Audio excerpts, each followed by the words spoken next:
I haven't talked about this publicly, to any great extent, but along the way I hit numerous roadblocks again and again. Sometimes they were situational, like people close to me dying and the grief that came with that.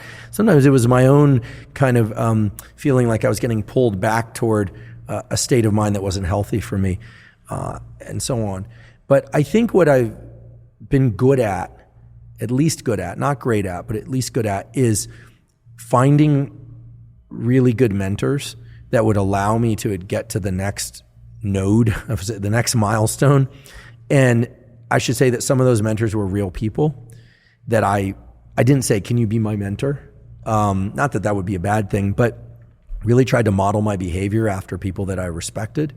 And sometimes those mentors were people that I didn't know at all. I mean, I'll just say this right now. I'm going to embarrass him by saying it, but I was a junior professor, meaning before I got tenure, running a lab.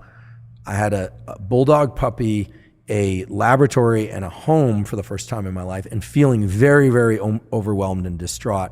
And I made many of the things that I heard Tim Ferriss say sort of central to my way of doing things. I didn't go 4 hours of work a week, but I did start to get extreme about organizing my schedule. So he was a big influence on you, Tim? Huge. And I know Tim a little bit. We have some common friends, and I feel very fortunate that now we're in touch because I've gone on his podcast and gotten to know one another, but just huge. I mean, like, there were no organizational forces in my life for me at that time that could help me navigate through this landscape of, I'd never been a professor before. I had taught it. Now, this was many years ago now, but I knew how to do science. I felt confident in my ability to take an empty room and a budget and buy the right equipment and do the experiments, hire the people. I had no problem with that.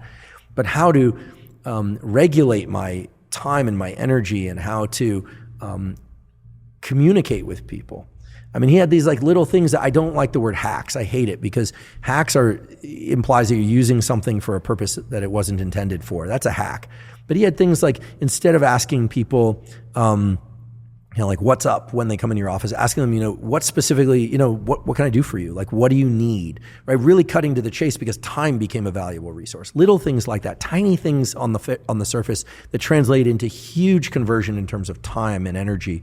And even just setting aside some savings and things. It's not that I'm not dumb about money, but I've never really taken the time to think about how I was going to invest money or do anything. So Tim did a tremendous service for me without realizing it. And I've thanked him now a million times. I'm going to thank him a million times. Thank you, Tim. I'm thanking you again.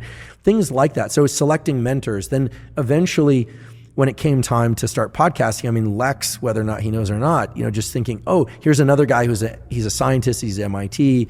The fact that he always wore that suit, that I'm going to copy him and just always wear the same thing because I don't have to take guesswork. I can take the guesswork out of it. There were little things that were super deliberate that just saved me time and energy.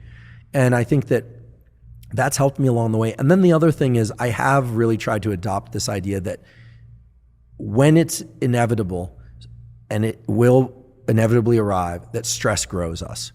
That it really sharpens decision-making. It really sharpens decision-making. And, if you have a very stressful event and then you recover from it, the worst thing to do is just go and keep going. You need to take some time and reflect about what led into that. So I think I'm very good at leveraging fear into positive change. If I really think about most of the major shifts in my life, I'm scared as hell to remain in this situation, and I'm very good at broadcasting fear into my future. If I've ever been in a bad relationship, it was clearly, if I stayed in, it couldn't have been so bad that I felt like I had to leave. So I would broadcast and project, how horrible it would be for my future children.